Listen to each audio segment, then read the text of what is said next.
It's a brand new day. I'm doing a little WD-40 Scotch Brite. This is the next part in right now. See the white on it? No. Just take some WD-40. I'm not pushing too hard.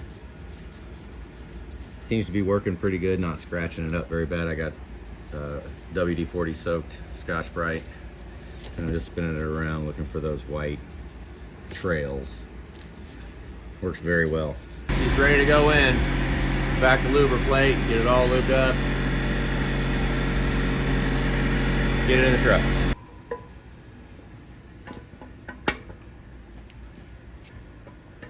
Just go slow. Imagine it's probably pretty easy to dent a cam bearing doing this. So just go nice and slow, don't get in a hurry. Show it in, there it is. Bearings from the back to the front. We have got a new set of bearings we're about to drop in. Got a new set right here, let's get it. We're not gonna forget if we put this bracket on. I use a lifting eye bolt. It goes in the hole pretty good and it centers it up.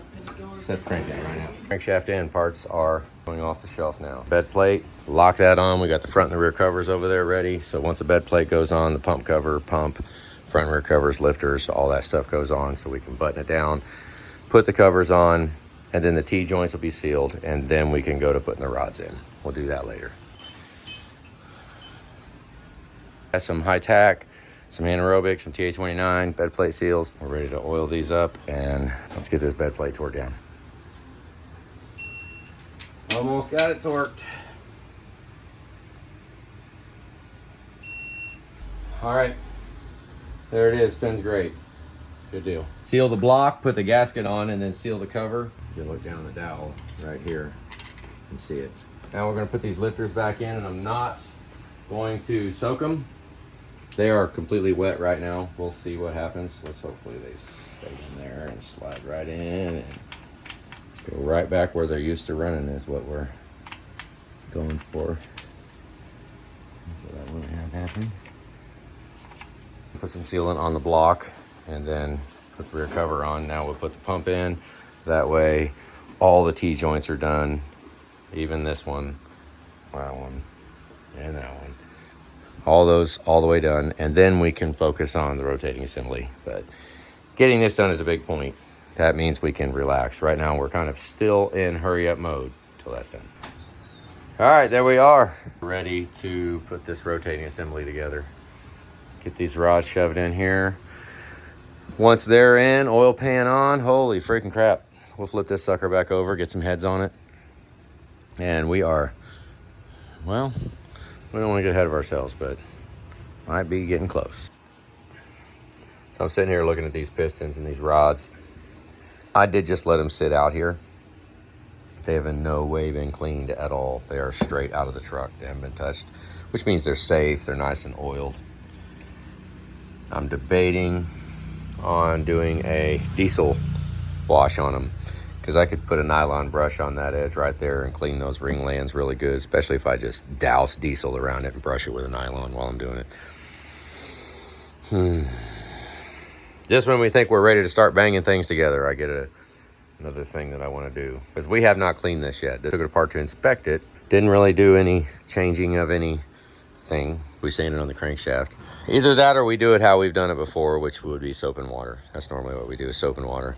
It's very air intensive to do soap and water because it takes a lot of air to blow it dry, especially with the rings in it. I don't want to have any water in the rings, so that's what had me thinking diesel.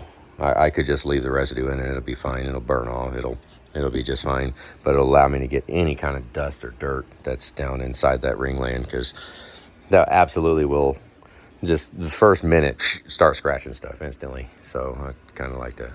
And we got metal flakes in that diesel, so that one has to be used for weed killer.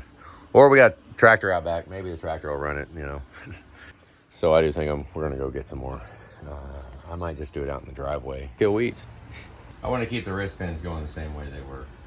Spraying this into this gas can, and we went and got that freaking pump. Why didn't I just bring it up here? You think they'd freak out at the back of the lift gate if I just start spraying this all over the back of the freaking engine? It'd be really stupid to use that diesel. Anything, I don't even want to use that can or nothing.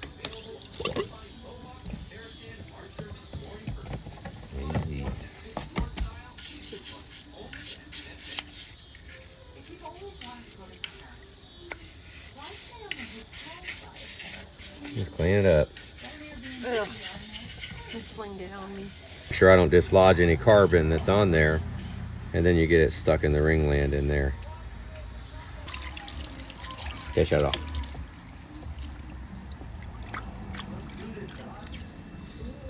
One more time, real quick.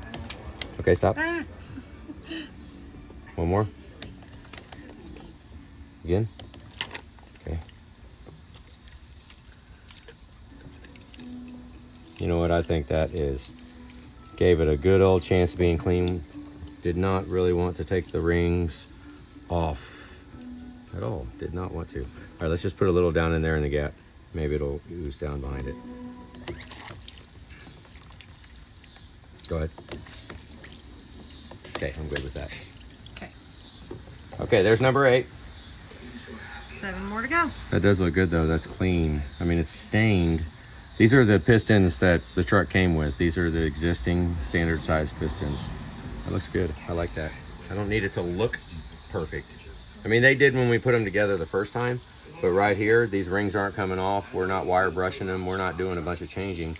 I'm just trying to knock off in here any kind of metal that might have been in there from the engine. Wash these off like that too. Okay, hand. Yep.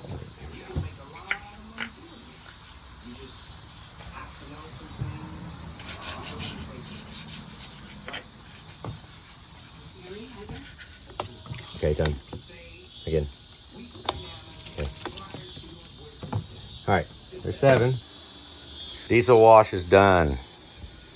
They are now dust-free, clean. I'm letting them just drip there a little bit. We're gonna wipe out the journals, hang the rods, and let's get the bearings in, and we're ready. I'm liking that diesel more and more every minute. If we just rub on there, it will overcome the diesel, and the lubric plate will stick. Haven't even washed off the diesel, haven't even tried. And it will go on there, and it'll kind of stick to it. It won't just rub right off like that. So that, smear that around. Now, as long as I smear it around, it's pretty cool. Look, it overcame the diesel. I don't need to wipe off the diesel. This will disperse it. And then as we rotisserie the engine around, if there is any, you'll see it'll come right out. Old bolt. 2361. Next bolt.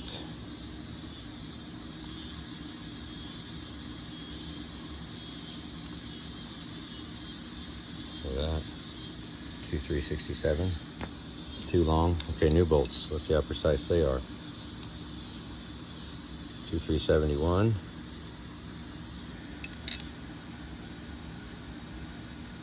Mmm, 2363.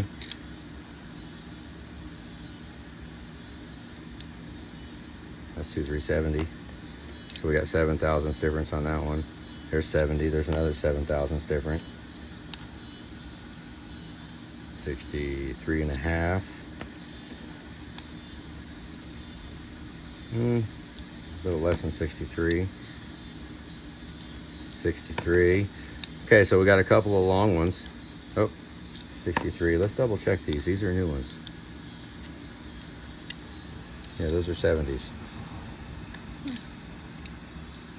These bolts are $12 a piece. This is 12 bucks right there. $12.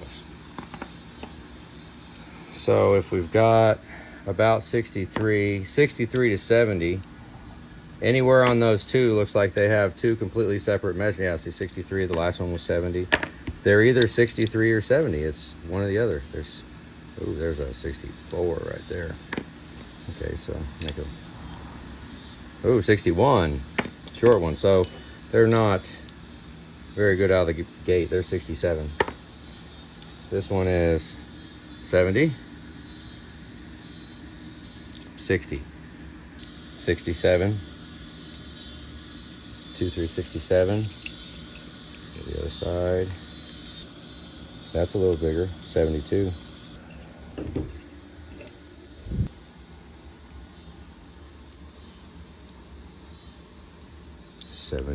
That was like 73. That was more than the...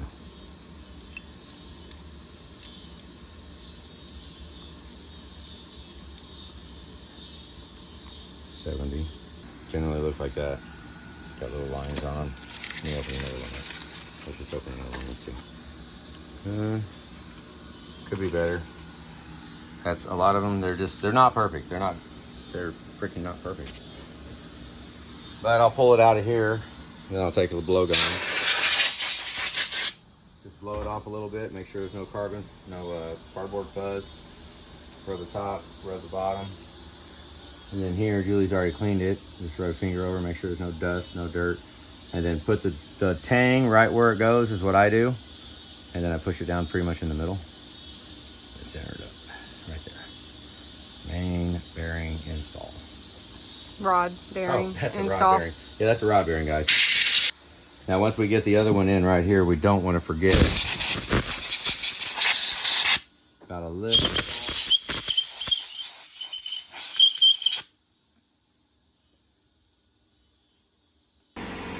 Yeah, I did just go and re-blow out all those bolt holes, and then blow off the top of there. And then we'll have to wipe them all down again. I got 2 bearings in before we did it. That little bit of grease is there, but anything that blew out of the bolt holes, I don't want to have staying behind it. So we want it dry and clean when the bearing gets installed. So we'll wipe it one more time, and then put the bearing in, and then blow it one more time, and then lubricate, bam, shove it in the hole. Bearing's been good. Look at that, they are like pretty. Let me put this down here. Like not a, well, that one has a scratch on it. Let's see, open the next one. Yeah, a little scratch on it. See a lot of them, almost none of them are 100% perfect. Mine's pretty close. And then you get ones like that. All right, there you go. First 2 are in, it's downhill from here. Torque that down right now. Shove the rest of them in.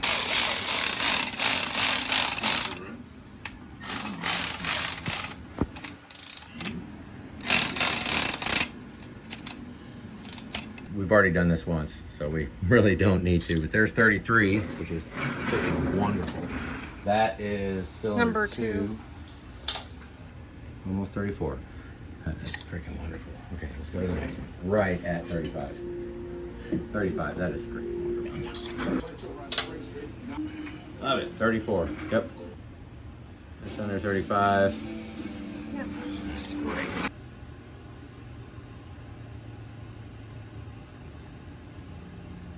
Almost 34. Almost. Oh, God, that's so beautiful. 35.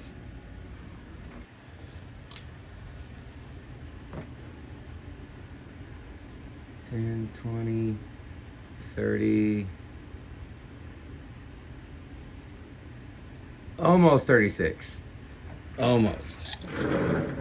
I think that's the one we changed. And 36 on both of them. Huh. Okay. Good deal. I love it. That is wonderful.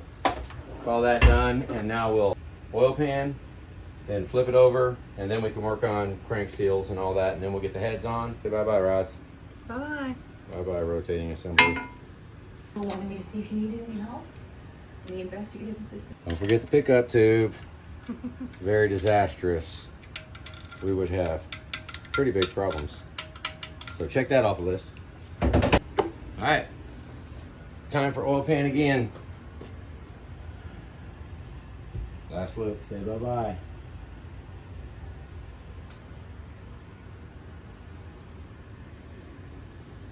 How the holes look? They lined up? Kind of? Mm-hmm. Okay. That is freaking cool. It's done. Got it covered. Short block is almost built. I love that.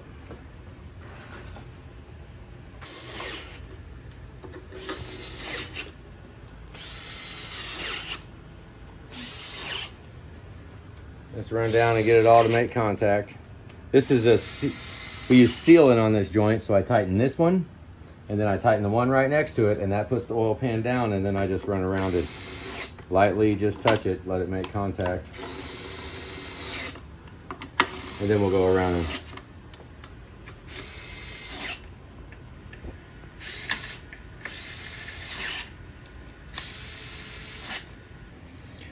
I'll go ahead and throw the cam and crank sensors in. That's kind of a part of when I have it upside down. We have our hands on the 8mm, tightening all the oil pan bolts and all that. Go ahead and put these in at the same time. She's going over. What a great time.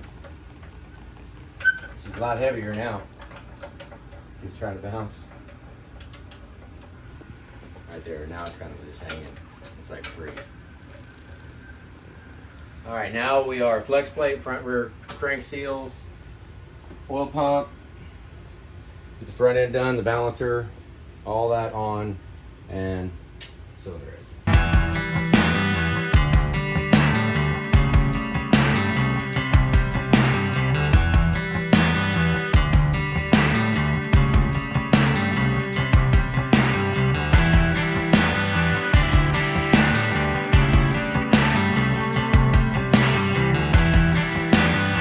I do paint pin all the bolts too. Remember when we tightened the balancer bolts? I went out to the double stacker and let's get this balancer on right now.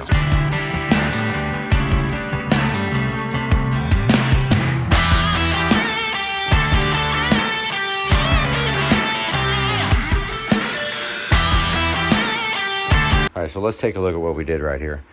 I really only want to spin the engine clockwise. I just want to spin it that way. I sanded the crankshaft. I want it to continuously only spin that way. So even to tighten up the flex plate and the balancer, turned it clockwise until this just barely cleared through the hole, and I could put it in that way and wedge it, but make it so it wedged that way. When I came around to this side, the 69 foot-pounds, go around and torque all these without it being able to spin backwards. Now I'm over here and I'm gonna torque these to 50, and then I'll do another 90 degrees on it.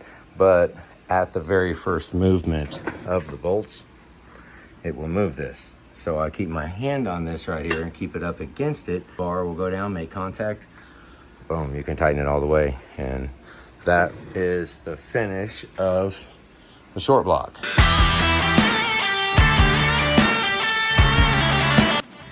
Well, that works. That works pretty good. I'm glad I got that all the way done. So tomorrow we'll get on the cylinder heads, and you know, it might be sitting back in its home tomorrow. It pretty much really should be. This is the last part of the short block. Once we put this thing in right here, it's a great time.